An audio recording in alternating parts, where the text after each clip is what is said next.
Olá a todos.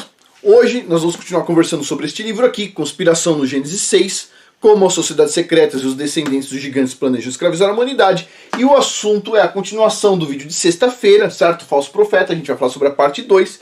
E esse assunto vai estar começando a ficar muito quente. Por quê? Vocês se lembram que um tempo atrás, num dos vídeos sobre este livro aqui, o autor ele diz o seguinte: agora, a partir daqui, deste ponto, a mensagem é para os santos? A mensagem é para os remanescentes, aqueles que vão ficar? Pois bem, neste ponto aqui, a gente vai começar a entender um monte de coisas. Tem uma palavrinha que a gente vai ver aqui, que eu já tinha visto, eu falei, passou batido, bobagem. E quando ele chega aqui, ele faz já o primeiro comentário, eu falei, uau, o que isso significa essa palavrinha? E de repente ele tem um capítulo inteiro, a gente vai falar sobre isso hoje. Então assim, tem muita informação aqui para quem vai ficar, os remanescentes, os santos, entenderem o que está acontecendo, ok? E o que vai acontecer. Pois bem, dito isso, vamos lá. Assim, eu estou fazendo uma pré-divulgação do curso Casamento Bíblico nível 1, certo? A gente já está falando sobre casamento bíblico no canal Casamento de Verdade. Se você não é inscrito, vai lá, confere o canal, certo? A partir desta quarta-feira, a gente está montando uma coisa diferente. Toda quarta-feira, 8 da noite, horário de Brasília, vai ter uma conversa mais longa, talvez 1 hora ou 2 horas, e vai ter chat ao vivo, certo? Lá no canal Casamento de Verdade. Vai ser um assunto interessante, a gente vai fazer umas coisas interessantes, vai ser uma forma de apresentar as coisas diferentes. Vamos deixar um negócio mais interessante. E assim, lá no canal Casamento de Verdade, eu também abri a possibilidade de membros, certo? O YouTube ele está abrindo essa possibilidade para vários canais. Aqui no canal Ciência de Verdade eu não abri essa opção porque não senti necessidade de abrir essa opção aqui, mas eu abri lá. Por quê? Porque os canais que têm essa opção crescem mais. Então eu estou querendo alavancar aquele canal especificamente, né? É um assunto muito interessante, eu acho que é um assunto importante. Pois bem, então tem muito conteúdo lá. E este curso aqui ele vai estar disponível de 2 formas, para quem tiver interesse. Ele vai estar disponível na área de membros de curso, que custa $7 por mês. Muitas pessoas já são inscritas, né? E assim, a gente já está... Quer dizer assim, muitas pessoas, eu digo no nível assim, não está mais crescendo. Tipo assim, as pessoas já não estão com muito interesse. Mas quem tiver na área de membros, ainda a gente vai fazer divulgação aqui mais talvez 1 mês ou 2. Quem tiver lá vai ter acesso a esse curso também. E quando a área de membros fechar, daqui uns 2 meses... Quem tiver lá vai continuar lá, tranquilo. Vai ter um monte de curso, tem todos esses cursos aqui com preço fixo. Só que o número de cursos está ficando muito grande, então assim, não dá para deixar aberto para sempre, certo? Então eu vou fechar e depois eu apresento o curso, um por vez. Mas quem tiver lá vai estar pagando o mesmo valor durante um bom tempo aí. $7 por mês, tem todos os cursos, incluindo este aqui, o curso do mês. E no mês que vem ainda tem outro curso que vai ser muito legal, que eu já estou muito animado, que é o curso de especiarias, o curso de temperos, basicamente. Pois bem, e este curso especificamente aqui também vai estar disponível para os membros do canal Casamento de Verdade. Tudo que eu for falar sobre casamento vai ficar disponível lá também, certo? Para os membros do canal. E a parte de discussão a mais aberta de casamento, que é a parte principal do canal, vai ter aberto para todo mundo normalmente. A única coisa que vai ter a mais lá para os membros é este curso aqui, que eu vou deixar disponível lá também. Certo? O resto é tudo normal. Ninguém precisa ficar preocupado, tá? Só o curso aqui que vai ter a mais lá. Pois bem, dito isso, vamos lá. Vamos para a parte interessante. Olha só, a gente já estava falando então sobre o Islã, certo? Pois bem. Aí ele diz o seguinte: agora o hermetismo e o sabianismo exerceu uma influência extraordinária sobre o Islã desde a sua incorporação. Na verdade, Baigent e Leite afirmam, por má orientação intencional, que o ensino islâmico reconhece outros profetas religiosos e seus ensinamentos, desde que sejam de um livro. Abre aspas aí, de um livro. Ensinamentos desde que sejam de um livro, ou seja, incluindo profetas como Yahusha, Moisés, Buda e o Zoroastro. Quando o Corão se refere a um povo do livro, entre aspas aí, certo? Ele está se referindo a um povo que segue uma escritura monoteísta enviada por Yahweh, o Altíssimo. Não as escrituras politeístas, isso é óbvio, certo? Está lá no Corão, povo do livro. Então, pessoal, o povo do livro, o que é? Monoteísmo. Só que Os filósofos que se infiltraram lá dentro do tal do islamismo falaram, não, todo mundo que tem um livro aí, todo profeta que tiver lá é profeta e acabou. A gente vai ver o que ele vai dizer aqui. Por outro lado, a filosofia muçulmana, então, ó, está diretamente associada a quem? A Hermes, que é conhecido na tradição islâmica como Idris ou Enoch. Mas, novamente, Idris do Alcorão foi registrado como um profeta monoteísta com as escrituras. Filosofia, a gente vai falar um pouco sobre filosofia. Então vamos lá. Filosofia, o amor pela sabedoria, deriva do grego philéu, amar, e de sofia, sabedoria, amar, sabedoria. E se esforça para desenvolver uma visão de mundo consistente e um modo de vida baseado em um zelo peculiar nas artes, ciências ou qualquer ramo do conhecimento, como as 7 ciências sagradas, certo? Neste caso aqui, quem está aqui é o tal do Idris, que na verdade é uma representação de Hermes, certo? Pois bem, e aqui com os halos em volta aqui, que na verdade esse capacete aí é o sol atrás deles. Bom, concluindo-se então que a filosofia é superior às ciências particulares. Ela é o seu árbitro dedicado a harmonizar e unir as ciências. A filosofia muçulmana e o hermetismo descendem de quem? Do Enoque o Mal. Portanto, a filosofia árabe não é monoteísmo islâmico. A filosofia muçulmana é politeísmo, misticismo, que invadiu o mundo islâmico por meio dos sufis, ismaelitas e outros cultos do Oriente Médio. Então vamos lá. O livro em si, o Alcorão, ele é totalmente compatível com a Bíblia. Ponto. Não tem nada demais, segundo ele está mostrando aqui. Ok, eu já li um pedaço grande dele, um pedação, e para mim parece tudo muito parecido. Agora, qual é o ponto aqui? O ponto é que ele diz que o Islã, ele, na verdade, ele foi invadido e está controlado por uma filosofia que entrou lá dentro, certo? Essa filosofia não é o que está escrito no livro ou Corão. É uma coisa que foi colocada em cima do livro. E essa filosofia é politeísta, ok? Inclusive, muitos muçulmanos gostam de apontar dedo para cristão também, né? Porque os cristãos, muitos cristãos têm um monte de estátua, essas coisas todas, e o pessoal fala, esses caras aí são todos idólatras. Só que o próprio muçulmano também não percebe que eles vão lá na Kaaba, em Meca, fazer o quê? Ficar andando em volta de uma pedra que caiu do céu. Isso aí também é idolatria, certo? Idolatria tá para tudo quanto é lugar. Todo idólatra tem problema de identificar suas idolatrias. Não é verdade? Pois bem, continuando aqui.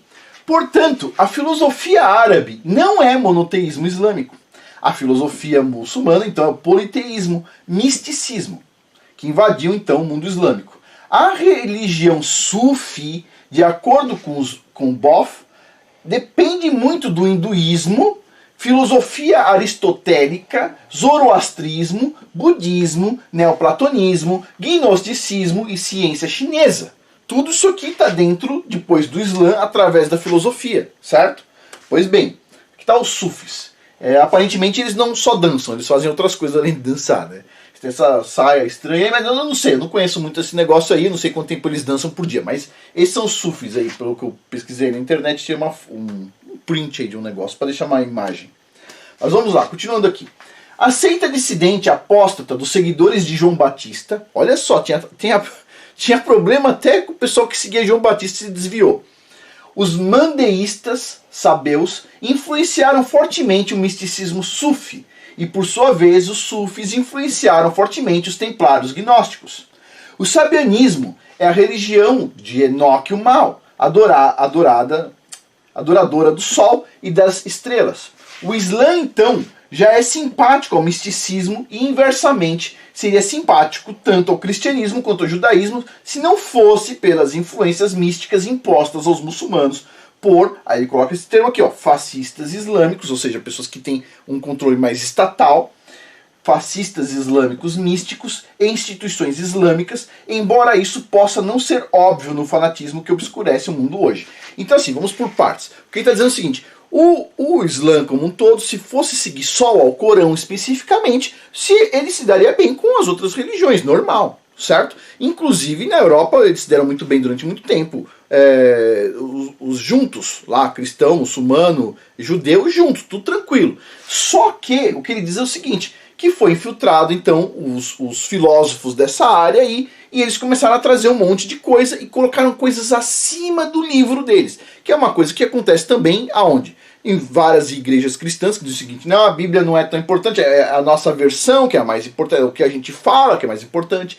Também tem no judaísmo, o pessoal fala: não, a Torá é importante, mas a gente tem aqui o Zohar, a gente tem aqui o Talmud, a gente tem outras coisas para complementar o conhecimento oral, então tem coisas que são mais importantes. E todas esses desvios nessas religiões, todas essas aí, se dão porque eles começam a parar de acreditar na literalidade do texto. Certo? O que a gente vai ver aqui, a gente vai entender hoje porque muitas pessoas me xingam quando eu venho aqui e falo que a Bíblia é literal. Certo? Se o judaísmo fosse literal, não tinha tantos problemas. Se o islamismo fosse literal, pegasse lá o texto do Alcorão, não teria tantos problemas. Se o cristianismo fosse literal, também não teria tantos problemas. Só que cada um colocou a sua filosofia no meio. E é a filosofia que estragou o negócio. Certo? Pois bem, continuando aqui. Por que abismos sutis, mas aparentemente infinitamente grandes, agora separam os observadores do monoteísmo, essas três religiões? As três grandes religiões monoteístas poderiam, na verdade, ser superadas e de fato unificadas por todas as razões erradas agora, se enganos específicos fossem empregados. Em primeiro lugar, o Messias Yahushua teria que ser desvalorizado para apenas mais um dos muitos grandes profetas. Portanto, espere que alguma descoberta arrasadora exploda no cenário mundial em um futuro não muito distante, revelando que Yahushua era um homem, não uma divindade, e que ele não foi crucificado e nem realmente morreu na cruz. É isso que eles vão falar. Agora, uma coisa interessante aqui, vamos prestar atenção por um ponto. Vamos pensar aqui, uma coisa que eu sempre me senti incomodado. Manuscritos do Mar Morto. Isso sempre me incomodou bastante. Já li muito sobre os manuscritos do Mar Morto, tenho livros aqui sobre o assunto. O ponto é o seguinte, vamos lá. Vamos imaginar o seguinte, o pessoal foi lá, descobriu os manuscritos e alguém está gastando uma nota para ir lá e juntar letrinha por letrinha deles e cada ano libera um pedacinho dos manuscritos do Mar Morto, não é verdade? Oh, legal. Agora pensa comigo aqui, esse mundo é controlado por um monte de satanista, certo? E esses satanistas que não gostam das religiões, basicamente estão financiando essas descobertas. Interessante, como eles são bonzinhos. E eles não só estão financiando isso, como eles contam para nós todos os anos o que eles estão descobrindo lá. Uau, como eles são bons, né? Vai vendo, vai vendo. E vocês vão ver uma coisa aqui. Tem uma parte desse livro que ele ainda vai falar sobre os essênios. E esses manuscritos do Mar Morto veio lá dos essênios, certo? Que dizem pra gente, através de livros de pessoas que a gente nem conhece, dizem pra gente que os essênios eram os bambambam. Vamos prestar atenção então o que vai falar sobre o essênio. A gente não chegou nessa parte ainda. Mas olha o que está dizendo aqui, vamos de novo. Ó. Portanto, espere alguma descoberta arrasadora que ela exploda no cenário mundial em um futuro não muito distante, revelando que Yahushua era um homem, não uma divindade, ou seja, não tinha relacionamento direto com o Criador. E que ele não foi crucificado e nem realmente morreu na cruz. Olha o nível do que vai aparecer por aí. Vamos lá. Será necessário provar que Yahushua não tenha ressuscitado. Eles vão ter que fazer isso. Um dos três deve avançar no processo de desvalorização, pois a Escritura ensina que o espírito do anticristo é negar Yahushua como o verdadeiro Messias, mas não necessariamente negá-lo como um ser histórico digno de nota. Então vamos lá, o que eles vão fazer, segundo ele está colocando neste livro aqui? Espera um pouquinho, não são minhas palavras. Ele diz o seguinte, que esses caras maus, eles vão ter que falar o seguinte, não, ele realmente foi uma pessoa histórica, eles não tem como negar que ele existiu. Foi, mas foi um grande sábio, etc, tal, mas ele morreu, ele não ressuscitou, eles vão falar, ele ressuscitou sim. Eles vão dizer, ele não morreu na cruz, morreu sim, ele não fez isso e aquilo, eles vão falar tudo isso aí. Vamos lá, continuando aqui. Olha só. Portanto, espere que Yahushua seja desvalorizado ao nível de ser apenas outro profeta. O falso profeta, surgindo deste cristianismo então despedaçado, apoiará de forma amotinadora a doutrina gnóstica e fascista islâmica que declara que Yahushua é mortal e não o Messias. E a gente vai entender o que é esse gnosticismo aqui. Vamos lá.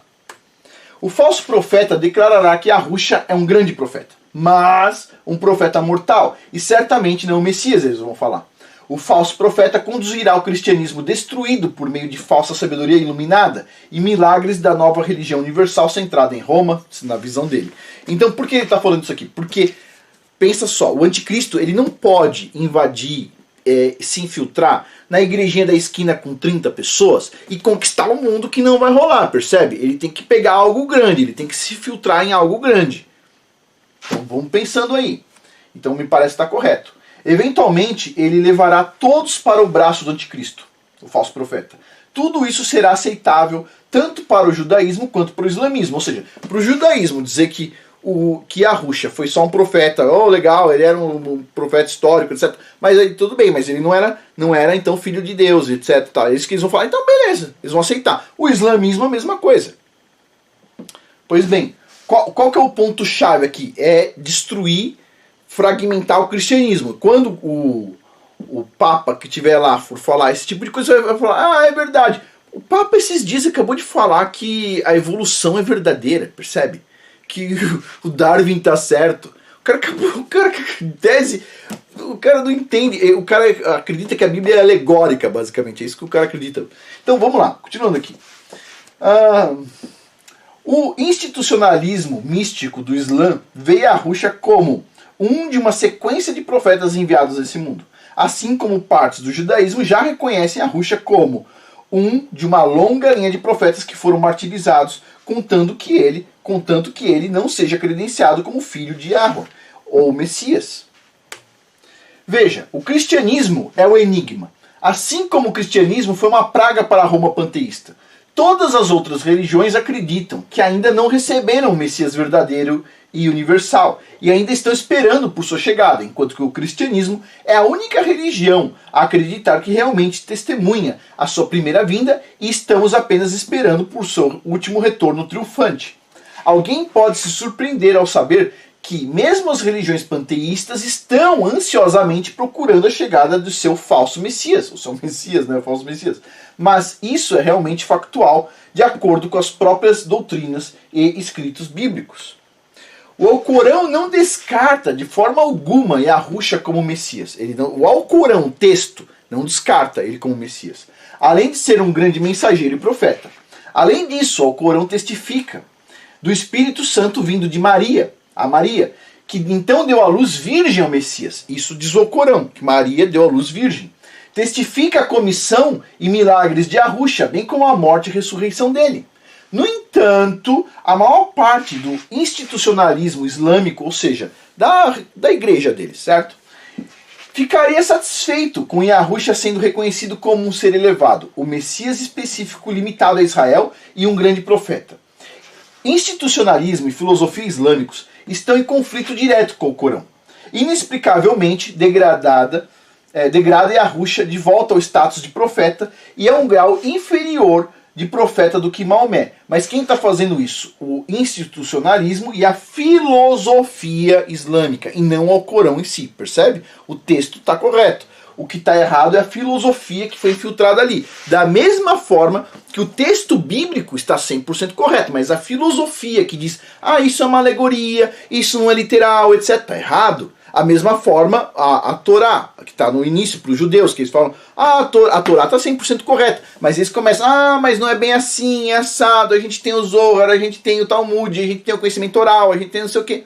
Percebe? Ou seja, a filosofia que está estragando o negócio, e não o texto está perfeito. É que o pessoal não aceita mais a literalidade do texto, que é o que eu venho sempre falar aqui neste canal. O texto é literal. Bom, quando alguém então considera o ramo herético do cristianismo conhecido como gnosticismo, este cenário do tempo do fim torna-se ainda mais claro.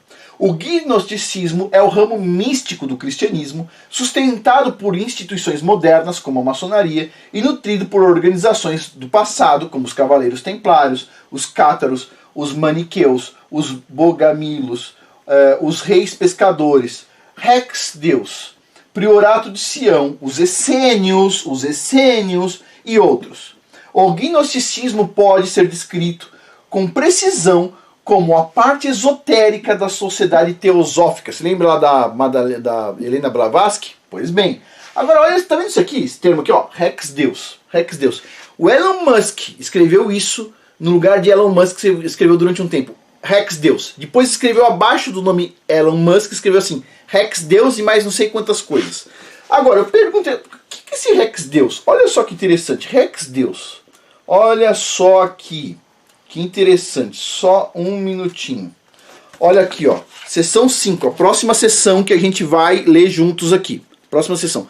O nome da sessão é Rex Deus. Rex Deus. E tudo isso aqui é um monte de capítulo desse Rex Deus que vai falar sobre as linhagens do Graal. Pessoal, eu vou parar um pouquinho para tomar uma água e eu já volto daqui um segundinho. Ok, pessoal? Continuando. Olha só. Rex Deus, né? As famílias do Graal. O Elon Musk foi lá e colocou isso aí embaixo do nome dele. Que engraçado. A gente, olha só, a gente olha essas coisas aqui, a gente não entende. O Elon Musk, segundo ele, Rex Deus é o nome de um videogame, ok? É um jogo de videogame. Pode ser, é verdade. Tem um videogame que parece que tem esse nome aqui. Mas é engraçado você ver um livro desse aqui com uma sessão inteira. Com quantos capítulos sobre isso aqui? Deixa eu já ver pra vocês. Ó. Quantos capítulos... A gente já tá chegando nesse Rex Deus aqui, ó. 1, 2, 3, 4, 5, 6, 7, 8, 9, 10, 11, 12, 13, 14, 15 capítulos. Vai vendo. Pois bem, mas vamos lá, continuando aqui. Por isso que ele falou assim, lembre-se, a partir desse ponto a mensagem é para os santos, ok? Pra gente entender o que está acontecendo. Bom, os gnósticos foram os precursores do movimento ocultista. James Robson, o montador da biblioteca de Nag Hammadi, observa que a teosofia absorveu o gnosticismo em seu estilo universal e livre associativo, criando uma síntese ocultista maior. Aí ele vai falar um pouco sobre essa questão do ocultismo. Vamos lá. Abre aspas. Ocultismo é uma palavra cunhada por G.I. Gurdjieff a partir da palavra grega legomenon, que significa algo comunicado, uma estrutura de ideias apresentada em uma forma destinada a algum propósito totalmente diferente, como as cartas do tarô. Isso é ocultismo. Os ocultistas contemporâneos se referem a isso como legominismo. Outros sugerem que o oculto, abre aspas aí, ocultus, originou-se do latim occultus mesmo, que significa oculto, como em uma filosofia ou uma ciência oculta. No entanto, o dicionário Webster define oculto como misterioso, mágico, sobrenatural e estudo de coisas ocultas ou misteriosas. As religiões sobrenaturais elas foram classificadas como domínio do ocultismo. Já os ocultistas eles concordam que as forças espirituais da dimensão oculta da existência influenciam continuamente o mundo material e a humanidade pode aprender a experimentar essas forças diretamente. É a visão dos caras aí malucos, ok? Legominismo nas tradições ocultas, é um método pelo qual a sabedoria é transmitida em uma forma por meio de contos do Santo Graal e contos de fadas que parecem ter um propósito totalmente diferente. Ok. Alguns ocultistas referem-se a este código artístico como linguagem verde ou linguagem dos pássaros. Para este fim, os ocultistas acreditam que o cristianismo e o seu documento-fonte, o Novo Testamento, é uma forma de legominismo e que o Novo Testamento é meramente uma coleção de histórias simbólicas que não devem ser tomadas literalmente, pois os eventos e pessoas registrados foram criados para transmitir verdades que ficam obscurecidas pelas traduções literais.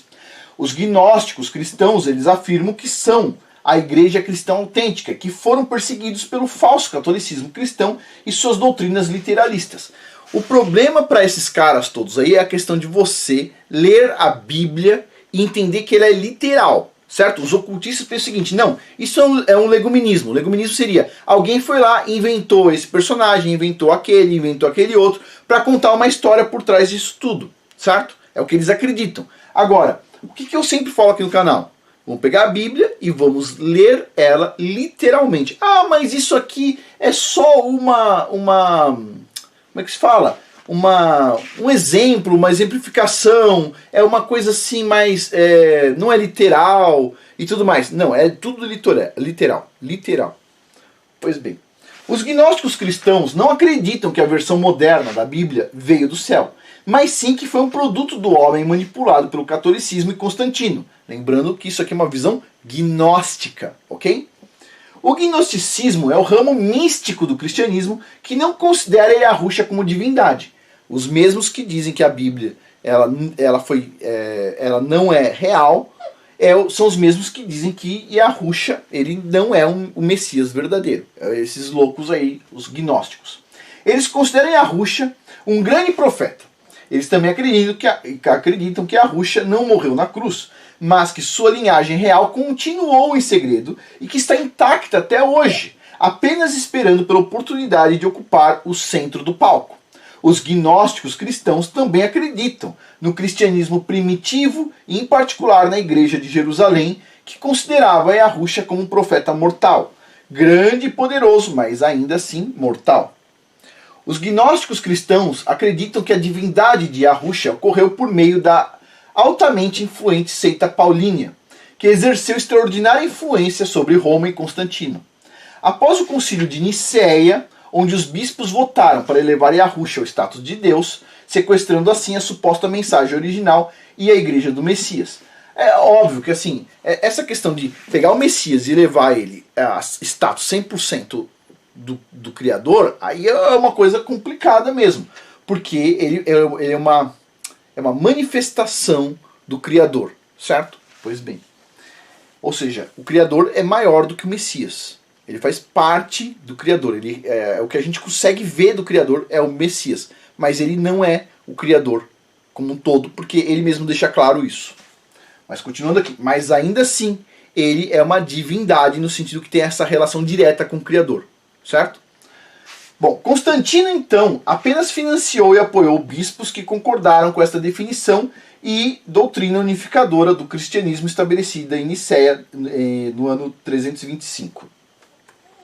Aí tá as figuras. Você vai ver aqui que aparentemente no centro aqui tem uma figura que parece com o Messias que eles colocam nas igrejas, etc. Tal. Em tese, pelo que eu entendi, esse aqui seria o Constantino. E esta imagem aqui, essa feição, este rosto, não é só colocado em Yahushua nas igrejas, etc. Tal, mas é colocado em vários reis, em vários lugares do mundo.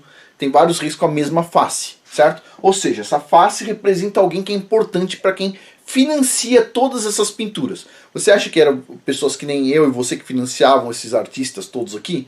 Não, né? Pois é, imagina só quem tinha tanto dinheiro, quem que financiava, etc. Tal, e quem que definia os rostos das personalidades aí. Pois bem, os gnósticos nem mesmo reconhecem Yahushua como a palavra, o verbo, o filho do homem, o Messias, nem reconhece o nascimento virginal e a ressurreição. Que essa questão do nascimento de uma virgem, vindo de uma virgem, é uma coisa que entrou em debate hoje em dia, porque vem dos gnósticos, certo? Nesta linha alternativa de pensamento, a elevação de Yahushua ao status de divindade foi perpetrada para expandir e solidificar ainda mais o poder de Constantino e da Igreja Romana, segundo os gnósticos. Os gnósticos acreditam que foi o imperador Constantino quem decidiu elevar Yahushua ao status de divindade e em seguida conspirou para montar um grupo de evangelhos selecionados para que enfatizar então a doutrina da divindade dele. Constantino e a Igreja Católica então ordenaram a destruição de todos os outros evangelhos que entraram em conflito com Yahushua sendo o filho de Yahweh. Mas alguns evangelhos gnósticos que supostamente falavam que Yahushua, em traços puramente humanos, sobreviveram, como os manuscritos do Mar Morto e a biblioteca de Nag Hammadi, através dos gnósticos clandestinos e suas organizações reticentes. Então, assim, Constantino teve tanta preocupação de falar o seguinte, olha, não é que o Messias é filho, ok, do Criador, não é que ele é uma manifestação, não, ele é o próprio Criador. Ele pegou todos os manuscritos que deixavam claro que o Messias ele era uma manifestação do Criador, tiraram fora. Vamos deixar tudo que indique que o Messias ele está igual, ele é o mesmo. Só que sobrou um monte de manuscritos, principalmente lá no tal do Mar Morto, dizendo que o Messias não é nem filho, nem divindade, nem nada. Ele é um mortal, certo? Que é o que esses caras, os gnósticos, acreditam. Ok? Olha só. Também se pensa que esta forma secreta e espúria de cristianismo se infiltrou completamente na igreja-mãe, o catolicismo, e está pronta para colocar seu próprio candidato em sua liderança. Você pode imaginar um papa que nega a ressurreição do Messias? Você pode imaginar? Pois bem, ele escreveu este livro aqui antes do Chiquinho, hein? Bem antes. Então, pode ser que não seja o Chiquinho, pode ser que seja mais pra frente. Mas a gente já vê aí que o cara, o papa atual, o cara é basicamente darwinista. O que a gente pode esperar daí? A gente pode esperar muita coisa. Vamos lá. Só podemos estremecer com as doutrinas heréticas que tal pessoa imporia à igreja matriz. Mesmo assim, deve-se esperar que um herege gnóstico ascenda ao ápice do catolicismo, tornando-se papa, garantindo que o caminho ficará aberto para o falso profeta. O Papa Negro, como o pessoal chama, será, com toda probabilidade, o infame antipapa profetizado pelo católico Malachi. Agora, esse Papa Negro, o pessoal chama de Papa Negro, não seria um Papa afrodescendente. E sim poderia ser o quê? Um Papa jesuíta. Que por acaso a gente tenha por aí um Papa jesuíta andando nos cargos bem altos, né?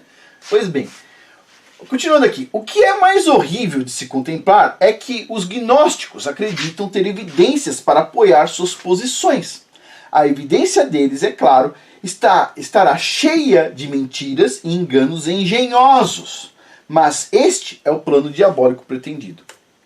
No momento certo, eles apresentarão as descobertas arrasadoras que pretendem destruir a corrente principal do cristianismo em sua alma e espírito.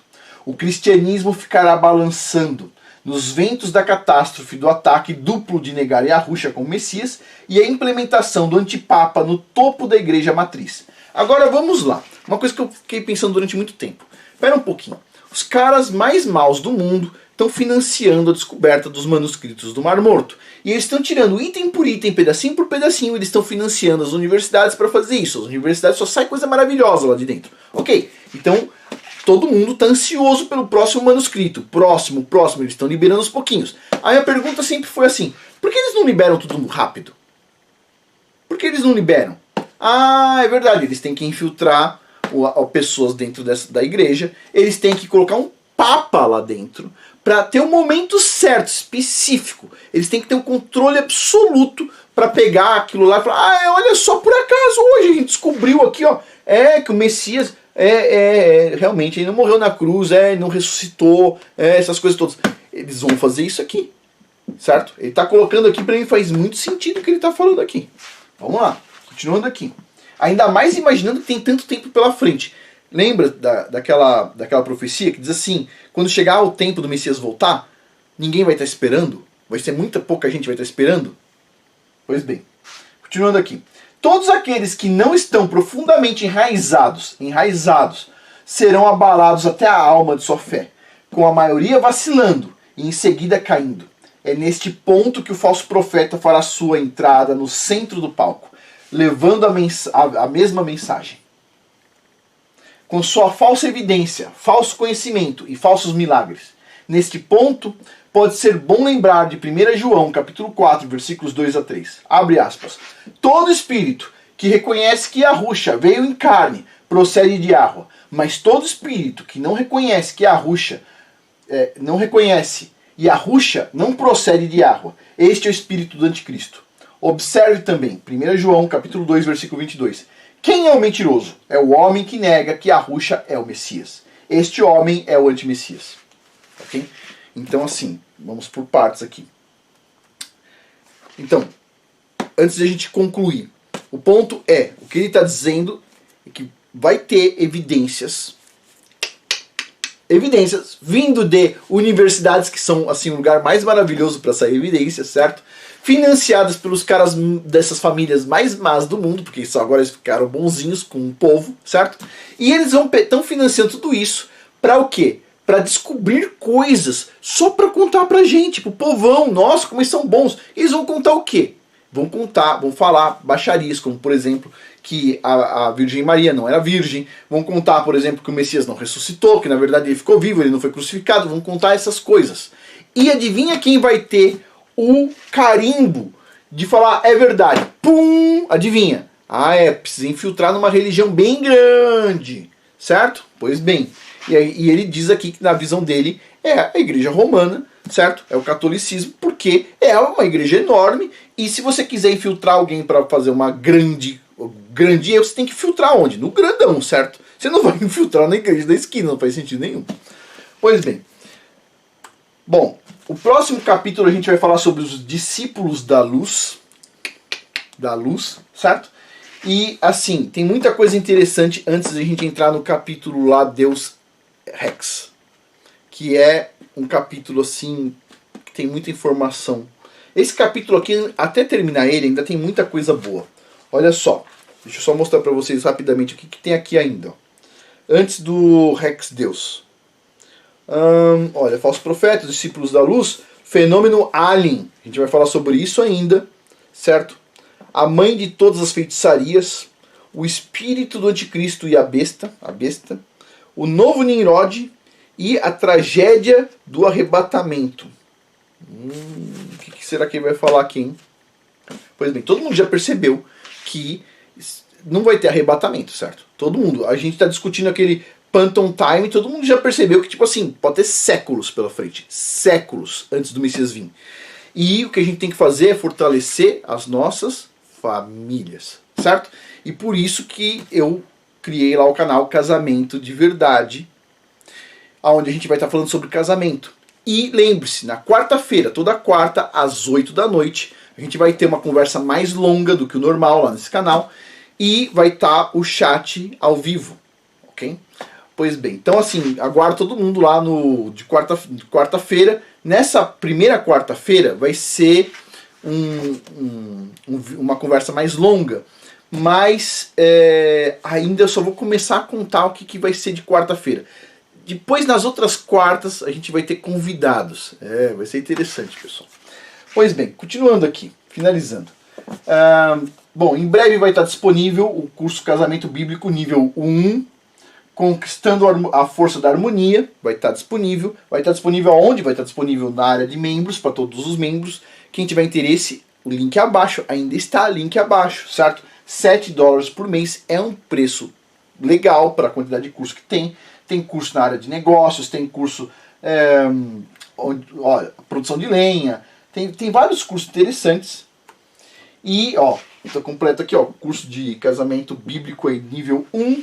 Mês que vem a gente vai falar sobre especiarias, temperos, basicamente. Vai ter um curso sobre isso. Eu tenho uma penca, acho que eu já mostrei para vocês, tem uma penca de livros sobre temperos. Uma penca de livros assim, uns 10 talvez, para mais.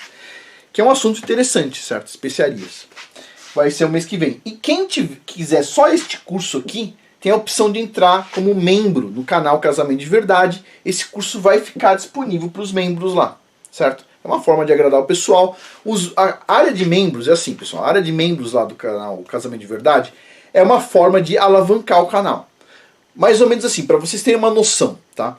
A área de membros lá está custando, acho que é R$5, 4 e pouquinho. Então dá menos de $1. Desse $1, para quem for membro, 40 e poucos % é do YouTube, certo? Eu fico com 60 centavos.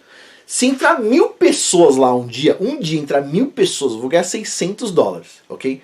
Não é muito. O que é? A ideia da área de membros é incentivar o YouTube a indicar o canal, certo? Tem várias formas de incentivar o YouTube a indicar o canal para crescer. Uma das formas que todo mundo já sabe que está funcionando bem é a área de membros. Por quê? Porque o YouTube ele dá prejuízo. Não sei se vocês acreditam nisso, mas o YouTube dá prejuízo para o YouTube. Então o que acontece? A área de membros é uma forma de o YouTube receber mais também. Então, assim, eu acho que é uma opção legal e vai ficar bastante bacana lá. Pois bem, dito isso, a gente finaliza aqui. Por hoje é isso. Muito obrigado a todos. E lembre-se, quarta-feira, 8 da noite, lá no canal Casamento de Verdade. A gente vai abrir uma série de discussão sobre valores, certo? Um assunto complicado. Mas valor no sentido, o que é um homem de valor, o que é uma mulher de valor, aonde está o valor, para a gente avaliar, certo? Bom, por hoje é isso. Muito obrigado a todos. Até mais.